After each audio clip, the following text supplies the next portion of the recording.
Hello viewers, আজকা যেহেতু কালকার দিনটা আছে ঈদের, সোমবারে ঈদ আমরা তো প্রত্যেকেরই আমি আমার যত ভিউয়ার্স আছে সবারই আমি প্রথমে ঈদের শুভেচ্ছা জানাইছি।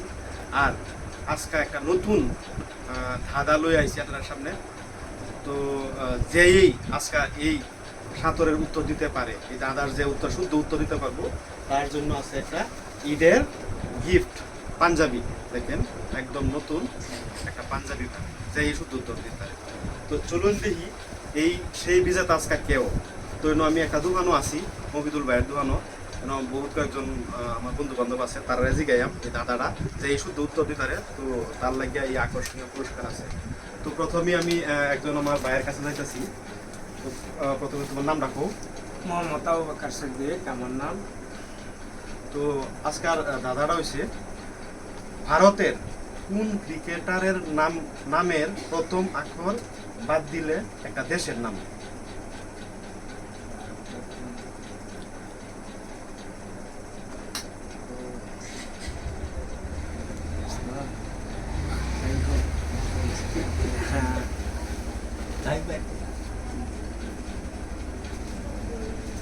তো দর্শক মণ্ডলী, তার যে সময় আছে নির্দিষ্ট সময় শেষ হয়ে গেছে।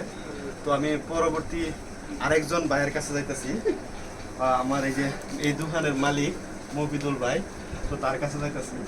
তো একই সেই প্রশ্নটাই আমি জিজ্ঞাইতেছি যে ভারতের কোন ক্রিকেটারের প্রথম অক্ষরটা বাদ দিলে একটা দেশের নাম।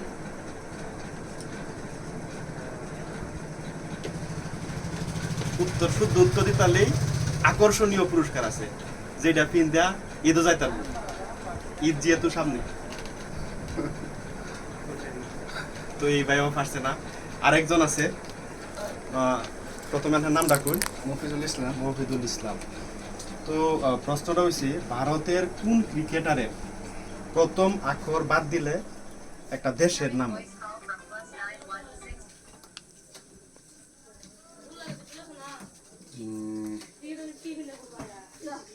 হারছি না এটা। তো হেও পারছে না। তো আরেকজন আছে, এই যে তোমার নাম রাখো প্রথমে।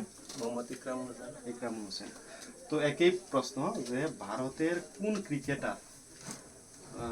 ক্রিকেটারের প্রথম অক্ষর বাদ দিলে একটা দেশের নাম।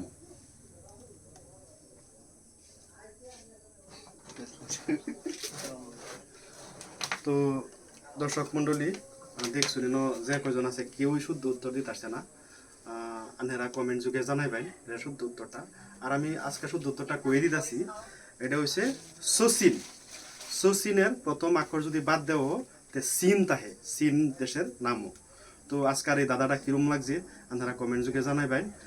তো আশা করি সামনে ঈদ আছে, সবাই সুন্দরভাবে ঈদ পালন করুন। সবারই সুস্বাস্থ্য কামনা করছি, আর ঈদের সবারই শুভেচ্ছা রয়েছে।